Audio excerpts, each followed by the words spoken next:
He is gifted and high-functioning autistic. Go gather what you want. You can have it for $10. Some of these teaching supplies were probably things that I used when I was a kid. That gives you a little background about what kind of influences my homeschooling style.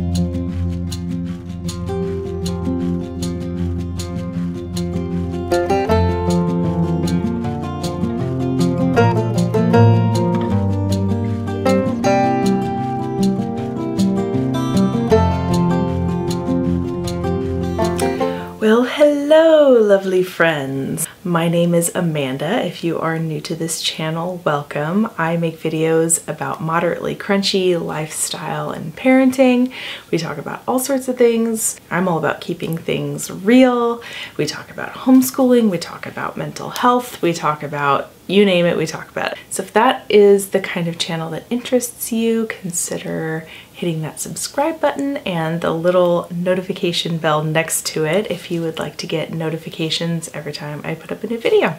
So it is high time that I make a video about homeschooling since we are well on our way into this new homeschooling year, and I have made some purchases. First, if you're new to this channel, I should give you some background talking about how we homeschool and why we homeschool, that kind of thing, just in a nutshell. My son is 5.5 and he is twice exceptional, meaning that he is both gifted and high-functioning autistic.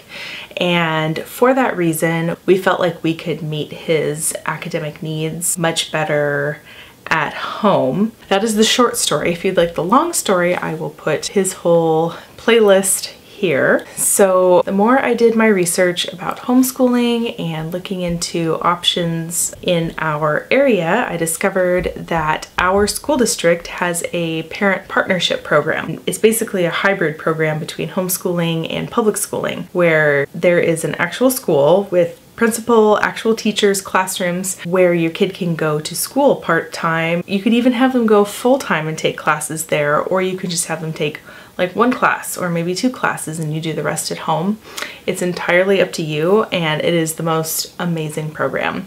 We have now been doing it for a couple weeks and we already love it. We feel so much peace about it. It is the perfect combination for our son. He is in a kindergarten class with his peers, so he is still getting all of that important socializing and whatnot in his kindergarten class, but we are able to keep him academically challenged at home since he is doing pretty advanced math and reading, science, that kind of thing. They also have a couple of classes that are also available to the kindergartners that you can take in addition, and one of those is Spanish. So he is also taking a Spanish class this year, so I am just so beyond thrilled that they have that option.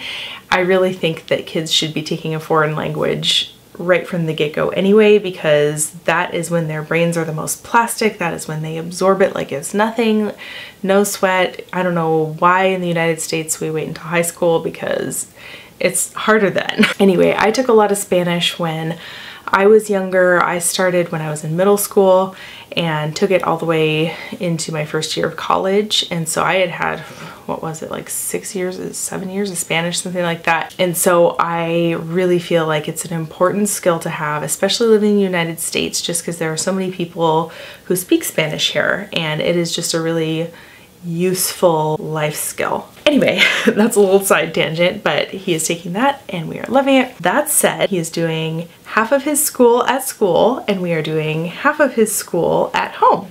So for the part that we are doing at home, I thought I would make a video just doing an entire haul of all the new things that I have gotten for our homeschool year this year. I've made a number of other homeschooling videos, and if you're interested in seeing those, I will have that playlist linked here. This is the first year that we are like officially homeschooling.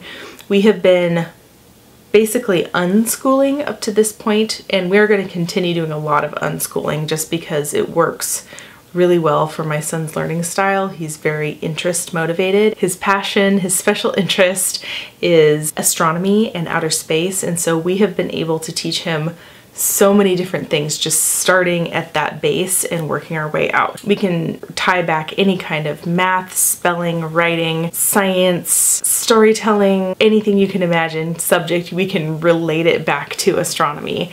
And if we start at that base, then we can get him to learn just about anything. So we are continuing to do that kind of learning, and I am adding a little bit more structure in and having 1 to 2 official days when we do homeschool as well. For those days, I just wanted to show you the things that I got. So this is definitely an eclectic haul. I got things from a number of sources here. For the things that are available online, I will link them in the description below if you are interested in finding some of these products to use for yourself for homeschooling or just for educational activities at home. First of all, if you guys watch my vlogs from, I believe it was May and June, I will have those vlogs linked here if you want to see them. So just quick background, I went to a K-8 alternative school through my district when I was a kid, and it was a phenomenal experience. And I still have connections with teachers there, with a lot of the classmates that I went to school with there. And so I have a little bit of community with these people, and word got out that the building that we went to school was actually being torn down this year. Just the building is being torn down, the school will continue. But we found out that they were going to open up the building, so anybody who had gone to that school in the past could, you know, take a walk through, trip down memory lane before they tore it down. And so me and a couple of my friends did this, and it was such a nostalgic experience going there and just remembering those really formative, amazing years that I had at that school. And I really think that format of school that we went to really shaped how I view education, because it was a non-graded school, so we didn't actually get grades. We just got qualitative evaluations, and we were in multi-grade classrooms so that, you know, older kids were helping younger kids, and kids were all moving at their own pace. There was none of this, you know, all the classes doing all the exact same thing at the exact same time. Things were leveled, and individual kids just moved their way through levels, that kind of thing. And there were a lot of unit studies. So I very much want to base my homeschooling on that kind of model. So that said, that gives you a little background of what kind of influences my homeschooling style. And when we went to the building, when they had this kind of open house of sorts, they also had in their gym a giant rummage sale. The school was moving into a new building. They were getting rid of a lot of old stuff, old school supplies of the ages. And oh my goodness, was that a trip. And they basically had all this stuff for sale, and they said, come take this stuff away. And they had prices on there, but we happened to get there like right before they were closing. And so amazingly, they basically said, why don't you go gather what you want, you can have it for $10.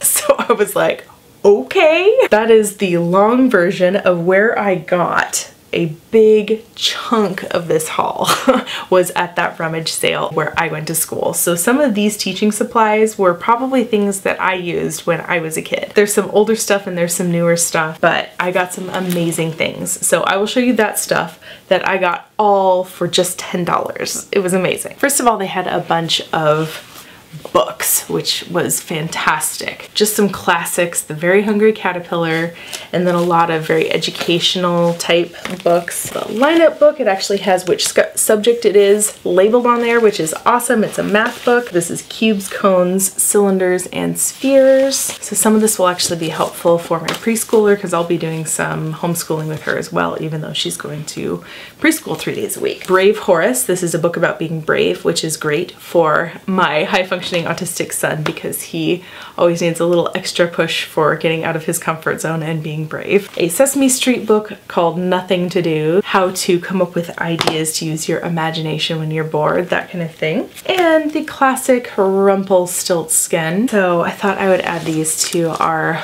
collection of children's books. This is just art supplies, but they had tons of rubber stamps, and we didn't have any rubber stamps in our house, and so I thought I would get some. I won't show you all of them, but I got this entire tin full of rubber stamps. Here's a sun. This is just a cute one that says very creative. That one has a pretty fish. These actually have dates on them. You can tell how long some of this stuff had been at the school. This is 1988, you guys. The school was built in the 60s and it had educational stuff. Like, they must have found stuff in like old closets and like the attic and all sorts of stuff that they were just selling. So it was kind of cool to see all these old relics. And they had a ton of games, which is awesome. Games are an awesome way to learn many things. There are games that are subject themed where you can learn math skills, reading skills, you know, all sorts of language skills, social studies skills, reasoning skills, all sorts of things you can learn through games. Actually, through my son's therapy that he is doing, they do a lot of games with him because it teaches a lot of these skills, you know, social skills and, you know, taking turns. Like, there's so much important learning to be done with games. Some of these are pretty old and run down, but hey, I got all this for 10 bucks, so it was worth it. Got the classic Jenga. I feel like this is pretty good about learning about basic engineering skills, learning about what is supporting what. Got the classic Connect 4, Boggle Jr. This is good for spelling skills. This one,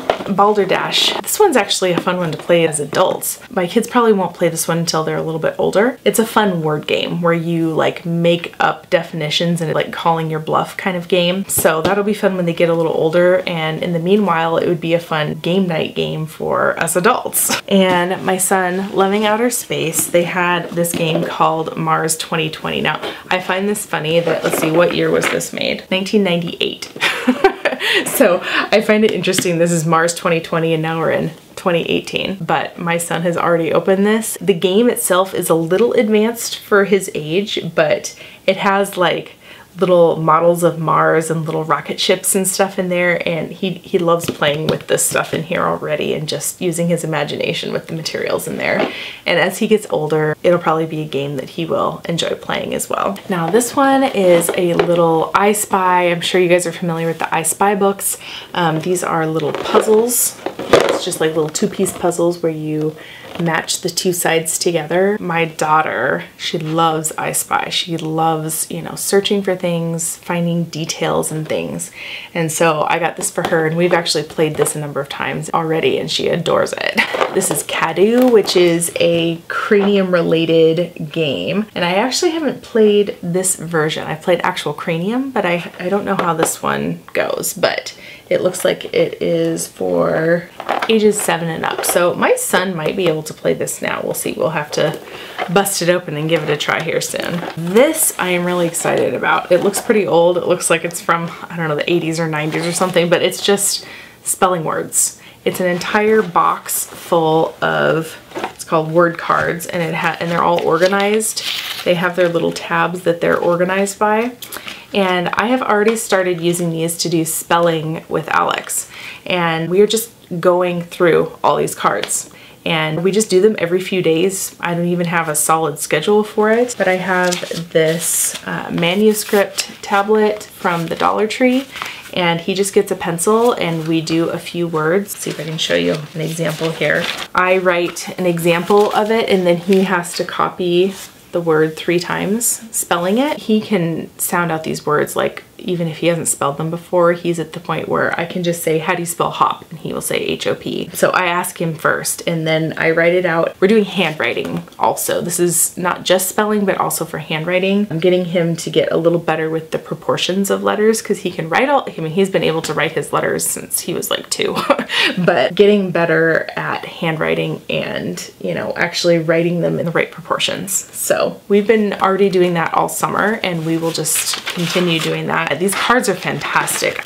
I'll see if they have any updated versions of this on Amazon, because I was actually kind of wondering, like, how am I going to do spelling? Like, where am I going to get spelling lists that are good and thorough, you know, cover all of the words that I want him to learn? These are fantastic. It's so easy because it's just like the next one up. We just go right on through the cards. And then now this one, this looks like it may be from the 60s, the 70s, I don't know. Those colors look pretty 60s or 70s to me. What do you guys think? This is a fun little game, and I have already played this with the kids a number of times, but it's called Build a Sentence. And so you just, you know, flick the little spinner there, and there are these colored cards that match the who, what, where, and when. And it's almost like a Mad Lib, and it makes a silly, I call it silly sentence. Then I have Alex read the silly sentence, and both he and Sophie always think that the completed silly sentence is hilarious. And so this is just a fun little activity. In terms of math manipulatives, they had these little sets of dice, like multi-sided dice, and I figured this is something that will be really useful because it goes up into bigger orders of magnitude, like hundreds and thousands as well, which Alex is definitely already at that level for math. These are called algebra pieces. They're kind of like fraction pieces, but they're just almost like base 10, but you can fit 10 of them in one strip, and then you can fit 10 of those into one of the squares. Base 10 manipulatives. They have different colors on different sides, so I'm gonna have to learn how to use these for algebra, but that'll probably be down the road. And they also have these little number cards. I think this is some kind of number card game, and I'm not quite sure how to play. I'll have to look up how to play that as well. And science, like I said, my son and his love of outer space and astronomy, they had these actual NASA photos, which these are also a bit dated. They're from the 90s. I mean, all the things in space are about the same as they were in the 90s. These pictures are still relevant. There's an astronaut, the International Space Station, and they actually have on the backs of these notes to teachers for activities that you can do and things that you can teach related to these pictures, which is really cool. There's Jupiter, Earth, you get the idea, but these are really cool, and even now Alex is going to adore just playing with these. And then finally, an incentive pad. I thought it was great. They had a brand new one of these incentive pads. We've already been using these as a reward system for discipline at our house, and it actually came with little shiny star stickers as well. So these little star stickers fit perfectly into that little grid. So you can say who it's for and what it is that they are working on. So the various behaviors that we are working on doing positive reinforcement for, we have probably 6 of these around the house for each kid for the different various behaviors we're wanting them to learn. And these have been really effective. When they get to the end of their chart, we let them pick an experience that they want to do. So for example, my son loves riding the ferry. We live in Washington State, and so he's been choosing the ferry. My daughter, when she was potty training, she had gotten the daytime down, but we were still working on nighttime. And it just clicked for her one day. She got it in the matter of a week. For a number of mornings, she woke up dry. She got a sticker, and then she earned herself a trip to the aquarium because her passion is everything ocean. She says she wants to be a deep sea diver at 3.5. I mean, she's been set on this for a good 6 months now. So we'll see if this is a lasting interest for her. But anyway, so the incentive pad, these have been great. And even when I run out of these, I'll probably order more on Amazon because they're just really helpful. So that is everything. I got all of that stuff for $10 from my old school that I went to for 8 years. That was amazing. So the next thing, I don't know if you guys have heard of the Wish app. You've probably seen ads for it on social media. Honestly, I was really skeptical about it, but then I watched some YouTube videos about it and I thought, okay, maybe I'll give this a try. Basically what it is, you can directly buy cheap stuff from China directly from the source. So it's almost like Dollar Tree shopping, but straight from China. It's kind of like cutting out the middleman and just buying it straight from the source. And so it's really highly discounted prices. It's kind of like Amazon in that you shop online. And so, you know, I was a little skeptical. I had heard really mixed reviews. Sometimes people got things different than what they had ordered or found that things were super cheap. But then again, some of the things that people got ended up being like surprisingly high quality. And so I was like, well, why don't I give it a try? They have some educational materials on there and I'll just see how they are. So I took a chance and I got a couple of educational materials off of the Wish app. So first of all is this little math, what do they even call this thing? It doesn't even have a name. It's like a little math twisty learny thing. That's a technical term, math twisty learning thing. This will be really helpful for Alex. It is kind of cheap. I mean, it's very kind of flimsy plastic, but it will do its job. But it's basically math problems. So you just twist it and you can decide if you're doing addition, subtraction, multiplication, division, and then you can change the numbers. And here's the equals, and then you can do the answer over on this side. So I thought this would be just a fun little thing. I could even give this to Alex in the car, and he would probably teach himself a lot of this arithmetic just by playing with this. For as cheap as this thing was, it was like $2. It was so cheap. I figured that would be a helpful learning tool. I had one of these when I was a kid. It's just the little number thing. You slide all the little numbers around and try and get them in order. I think Alex would enjoy that as well. And then I got a couple of spatial things that I think my daughter Sophie would really like. Now this is something that ended up being pretty darn cheap. It kind of reminds me of a light bright, but without the light part. Just like the little pegs that you stick in to make designs. So as you can see, there's the little pegs and the little grid thing that you put it in. I think she'll like this, although it is pretty flimsy, cheap plastic, but for the $3 that I paid for it or whatever, it's worth it. Now this one, I was actually pleasantly surprised for how cheap it was on the Wish app.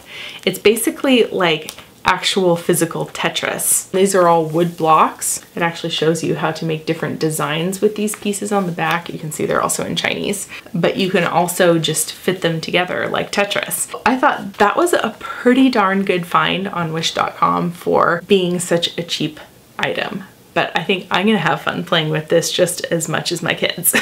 So that is everything I got on Wish. And then there are a couple things that I got at Fred Meyer because I was there the other day. My kids have worked through a lot of the workbooks that we've gotten in the past, and so I wanted to get them some updated ones, especially since my son is moving up in his ability level, and Sophie really likes doing workbooks when Alex does workbooks. And I can imagine that these are on Amazon, so if these are on Amazon, I will link those as well. This one is the big preschool workbook. What it's called, it's the School Zone, and it's just a lot of colorful pages and preschool activities. So there's like mazes and coloring and learning letters, tracing letters, learning how to do dot to dot, just some of those fun activities. So anyway, I think Sophie will really like this. And I got a Brain Quest one for Alex. Yeah, see, this one was 25% off. That's why I got it at Fred Meyer. But this one's the second grade level because a lot of the stuff he's doing is at second grade level now. So this is Brain Quest. I'm sure you guys have heard of Brain Quest before. It says it's a whole year of curriculum-based exercises and activities and one fun book. So